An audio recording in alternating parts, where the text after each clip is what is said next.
आप सबको जय मसीह की। हम कई बार ये कहते हैं कि हम थक जाते हैं, और ये सच भी है। हम अपने जीवन के इस लड़ाई में, इस दौड़ में थक जाते हैं। हम दौड़ते रहते हैं, चलते रहते हैं, भागते रहते हैं, और एक दिन हम थकते रहते हैं। एक दिन ऐसा आता है कि हम थक जाते हैं और हम कहते हैं कि हम अब और नहीं कर सकते, हम नहीं भाग सकते, हम नहीं चल सकते, हमारे पास कोई आशा ही नहीं है, हमारे पास कोई उम्मीद ही नहीं है। पर क्या ऐसा हो सकता है कि हम फिर से नया बल प्राप्त कर लें? पर क्या ऐसा हो सकता है कि जब हम थक चुके हैं हमें नई एनर्जी मिल जाए? क्या ऐसा हो सकता है कि हम जब गिर गए हैं हम फिर से उठकर खड़े हो जाएं? और क्या ऐसा हो सकता है कि अभी तो हम चल ही रहे थे, अब हम दौड़ने लग जाएं? बिल्कुल ये हो सकता है। परमेश्वर हमसे कहता है कि हो सकता है। बाइबल हमसे बोलती है कि ये हो सकता है। यशाया उसके 40 अध्याय और 31 वचन में लिखा हुआ है, परंतु जो यहोवा की बाट जो होते हैं वे नया बल प्राप्त करते जाएंगे। वे उकाबों के समान उड़ेंगे, वे दौड़ेंगे और श्रमित ना होंगे, वे चलेंगे और थकित ना होंगे। हो सकता है कि हमारे इस लड़ाई में, हो सकता है कि हमारे इस दौड़ में हम निराश हो जाएं, हम रोने लगे, हम गिर पड़ें। कई बार तो ऐसा होगा कि हम उठकर खड़े भी नहीं हो पाएंगे। रोते रोते हमें शायद ये जीवन काटना पड़े, निराशा के साथ रहना पड़े, हर रोज़ परेशान होना पड़े, थक जाना पड़े। पर यहाँ वचन कहता है कि जो यहोवा की बाट जो होते हैं वह नया बल प्राप्त करेंगे।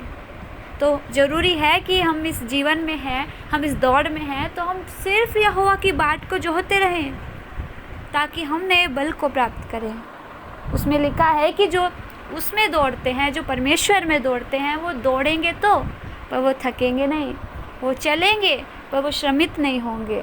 क्यों? क्योंकि उस लड़ाई में वो अकेले नहीं हैं, क्योंकि उस लड़ाई में परमेश्वर उनके साथ है। उस दौड़ में परमेश्वर उनके साथ साथ दौड़ रहा है। जब वो निराश होंगे, जब वो थक जाएंगे, तब परमेश्वर उनसे कहेगा मैं भी तो हूँ ना, मैं भी तुम्हारे साथ दौड़ रहा हूँ, तुम चलो। जब हमारा फ़ोन का कनेक्शन ख़राब हो जाता है, हमारे इंटरनेट का, तो हम क्या करते हैं? अपना फ़ोन थोड़ी ना फेंक देते हैं, हम उसको रिकनेक्ट करते हैं, हम उसको फिर से जोड़ने की कोशिश करते हैं और हम उसको रिफ़्रेश भी करते हैं। वैसे ही हम अपनी ज़िंदगी को ख़त्म तो नहीं कर सकते क्योंकि ये परमेश्वर ने दी है, पर हम इसको रिफ़्रेश ज़रूर कर सकते हैं परमेश्वर के वचन के साथ। हम परमेश्वर से हर रोज़ मांग सकते हैं, प्रभु हम थक गए हैं, हम निराश हो गए हैं, आप हमें नया बल दीजिए, क्योंकि वचन में लिखा है कि आप देंगे। पता हम कब हार जाते हैं? जब हम हार मान लेते हैं, जब हम कह देते हैं कि अब हम हार गए हैं। बल्कि हमें ये नहीं करना है, हमें डटे रहना है, हमें लड़ते रहना है, हमें चलते जाना है। क्योंकि जब हम गिरते हैं, जब हम निराश होते हैं, जब हमें चोट लगती है, इसका मतलब ये है ना कि हमने कुछ किया है, हमने मेहनत की है, हम चलने लगे हैं, तो इसलिए हमें वो सारी चीज़ें मिल रही हैं, इसीलिए हमें निराशा मिल रही है, असफलता मिल रही है। पर हर एक असफलता, हर एक निराशा, हर एक परेशानी, कमज़ोरी, कुछ भी हमें नहीं रोक सकती, कुछ भी हमें परमेश्वर के पास रहने से नहीं रोक सकती। कोई भी चीज़ ऐसी नहीं है जो हमें इस दौड़ में जीतने से रोक दे सिवाय हमारे। अगर हम ये मान लेंगे कि हम हार सकते हैं तो हम सच में हार जाएंगे, और अगर हम ये मान लेंगे कि जो परमेश्वर ने हमसे कहा है वो सच है तो हम जीत जाएंगे। तो अभी हमें सोचना है, तो अभी हमें करना है कि क्या हम ऐसी वाली थकान को महसूस करें जो हम रोज़ करते हैं, या हम नए बल को प्राप्त करते जाएं जो यीशु मसीह ने हमें देने के लिए कहा है। क्योंकि यीशु मसीह की हर एक बात सच है, वो हमसे कभी झूठ बोल नहीं सकते।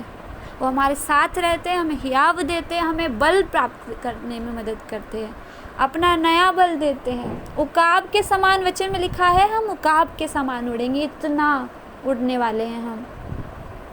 उसके लिए हमें तैयार रहना पड़ेगा, उसके लिए हमें हिम्मत नहीं हारनी होगी।